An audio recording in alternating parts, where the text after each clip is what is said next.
Hi, I'm Dr. Patricia. I am the founder of Serving Kids Hope. I'm a proud, busy mom and a pediatrician who specializes in childhood obesity. So today we are going to talk about healthy holidays in a continuation of our series here that we're filming at the Orange County Discovery Cube in the wonderful Petersonville Healthy Cooking Kitchen. And of course, our major sponsors are the Orange County United Way, who have funded this program so that we can bring this series together and help you and your family have healthy, happy holidays this year. So today I thought we would try to work on making back to school a little less painful for us moms. But I thought I'd show you some of my cheats that I do towards the end of the week when I really run out of ideas. So I have some pre-packaged stuff that this has no added sugar in it or juices. I just get the unsweetened applesauce, string cheese, you can keep that, you can buy it in bulk, you can just grab that. I've got 2 food groups already in here. You can get a protein in a bag, boom, I get these nuts at Trader Joe's and they're pre-packaged and they're super easy and they're healthy, it's a protein. And then just put a bunch of leftover vegetables from dinner in there, boom, I've got 4 food groups. It's not classic, but it still works. My daughter also loves, I'll do Triscuit crackers, she loves these little bries. To the point where now she's got a little group of her friends eating it, so I have to pack extra so they can all enjoy it. And the other thing is use different things to inspire you, like some of these back to school items that you would put the lunches in instead of your standard bag, like what I used here. You can kind of get inspired by the different food groups into the different containers. Here's just a sandwich, but it looks so much more fun when you have the toppings there, the cheese and the crackers, and a bunch of extra vegetables. Here we've just got, just different containers with different food groups that you can kind of lay out. One of the things that I found, we actually had a cooking competition a few years ago with a bunch of different organizations, and one of them won because they put cinnamon on apples, and that was their dessert. And it was so good. So for an after-school snack for my daughter, I'll actually put this out with a bunch of cinnamon on the apples.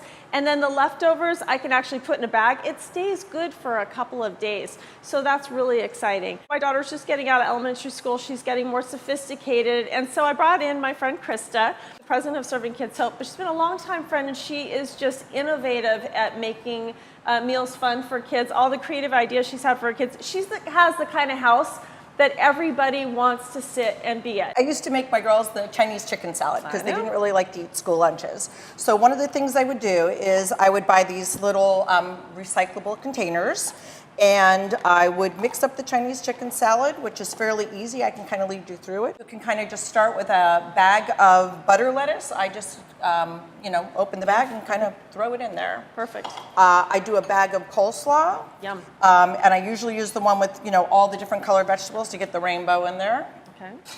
I don't like the mandarin oranges, which are very typical in Chinese chicken salad because they're loaded with sugar. But if you just take up the cuties or the tangelos and you just put them in, they add great flavor without the sugar. And that's a good point. Like for the cuties, sometimes the kids can't open them in their lunch boxes, so I always do tangerines because they're a little bit easier to open up. Sorry. That's okay. About that. So I do the snow peas. I basically just use a simple pair of scissors, and I just cut them like this the night before. You always make it look pretty. And then it makes it feel a little more authentic. I just put that in there. And then, there's no rhyme or any magic. I do a little, I cut up the green onions the same way. Perfect. A little cilantro. Sometimes you can add more carrots if your coleslaw doesn't have enough. Red pepper for color. Bean sprouts. The sky is kind of the limit there. You can add anything you want. Then I usually make the dressing, which is fairly simple. All right. I like to take the, you want to just put it in here and we'll mix it up? Yeah. What's so this? Is this sesame? That's the peanut oil. Okay, yeah, that's good. So the peanut oil adds the flavor, and then I like to mix in a little sesame oil, and that can be to taste. I didn't realize that was that dark. Yeah, there's couple different kinds. There's dark and the lighter one. All right, what else? And then the rice vinegar, not the seasoned rice vinegar, because basically they just season it with sugar. Okay. And then some minced ginger to taste. The big guy to get in there. Oh, I guess it doesn't matter if I'm going to put it in the magic bowl. It would be easier. There we go. All right, here we go. Put that in there and just grind it so that you get the ginger emulsified. But it's not that important. There you go. That's all you need to do. Okay. Now, what I do with the dressing when I'm sending it off to school is I actually put it in a little container, because if you toss it before they go to school, it's too soggy and they won't eat it. So you just pour it into a little Adorable. container. That wasn't too hard either. And snap the top on. Okay. Okay, then what I usually do, if I'm serving it at home, We debated on this, right? I usually put a little bit in with the in there? dressing. No, I thought you were with going to talk about the chicken because she likes white meat. I like dark meat, so we did it at my house and we did the dark meat. It's whatever. You can either shred 2 chicken breasts or 2 or 3 maybe chicken thighs. So then I toss it all in here. And so you would do this like the night before, right? Yes, and we can toss it with these chopsticks. Why don't you just give it a little? Okay, now I'm going to really have to pretend like I have skill here. Yeah. All right. So you don't want the salad dressing in there yet because No. okay. Well, so if it's Yeah, going to no. school, I Yeah, only that's put a true. little bit on the chicken so it keeps the chicken moist during the day. Perfect. And then we just top it off with sliced almonds. Yum. Oh my gosh, my daughter's going to love this. Okay, and so after it's all mixed up, I like to take these containers. They're kind of fun. I write their names on it for, until they got into high school. But before that, then they would know whose was whose. Just put it in there. Perfect. And then I add this. And I fold it up. Put that little I sprout get it over ready there. to go. And I actually give them disposable chopsticks. And these, I would mean, put it in there you can do the and put leftover it in ones, their but lunch bag. I found these at the Chinese market. How cute are they? I know. The little we monkeys didn't have on them. those when my kids grew up. All right, so we got one down.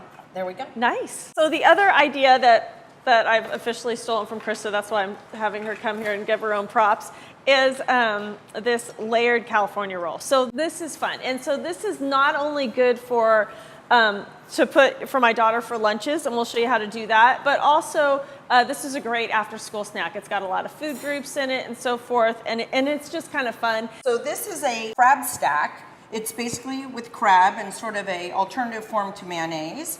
Maybe I can put you to work here a little, I'm Dr. happy Reba. to do it. So I basically just take some avocado and I Smush smash these. it up. And then I add a little lemon so that it doesn't turn dark while it's in the lunchbox. And then I like to add a little bit of mustard. Yeah, this is like a spicy Gives it the one. rice consistency and adds a little punch to it. You could even add wasabi, just depending on what your kids liked and how much spice they're used to. And this is how we're making it healthy because we're mixing this with the crab and it's not going to be, this is the part that's mixing with the crab, right? Yes. And it's not mayonnaise. We're so- making the crab portion first. So then we add about 1/3 of a cup of crab to it. It depends how big of a container you're using. I chose to use this one because there's a top that goes with it and it can go easily into the lunchbox, and you'll see why in a minute. This looks good. All right. Okay, so, once again, there's no real rules to this. I take the cucumber. Yeah, you got and sesame oil in I there, put right? a little sesame It oil in it doesn't because stick. then it comes out and it adds a little flavor to it as well.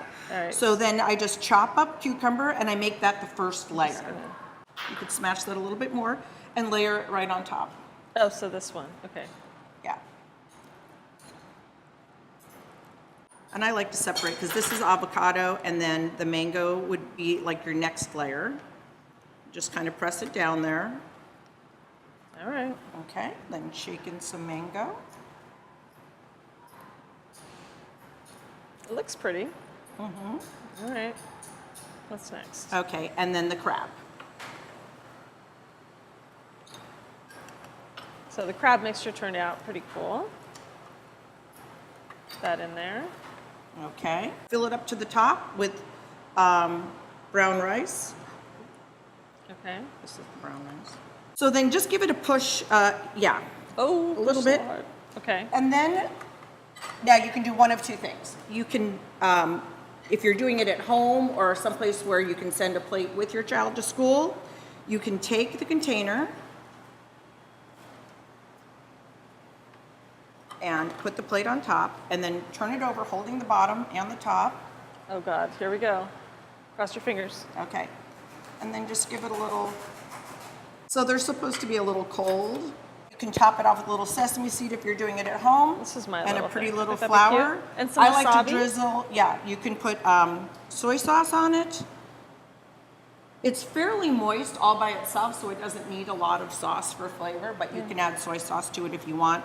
Once again, you can make it spicy. That'd be great. Yeah, you can And put so- taro chips with that. Yes. Or Okay, that sounds Taro really good. chips or any sort of healthy chips, they can pick it up and eat it that way, or they can use their handy chopsticks that were in their box. All right, good. All right, well, thank you. I appreciate you coming in and helping us. Thanks for having me. Okay, good. All right, summer's over, but guess what? It's an exciting time to start a new school year. We're going to start new healthy habits. It's going to be a great time to get the family back on a routine, back on a schedule.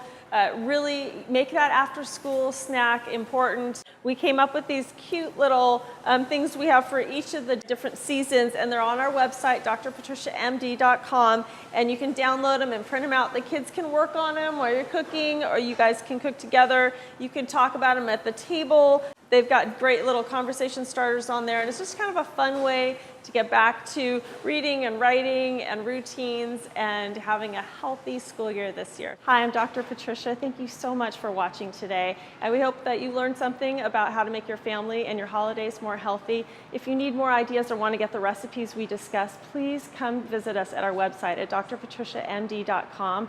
And also, just a big thanks to the Orange County Discovery Cube and the Petersonville Cooking Kitchen. What a beautiful setting to put these programs together. And we couldn't do any of this without the wonderful support from the Orange County United Way. So thank you to them.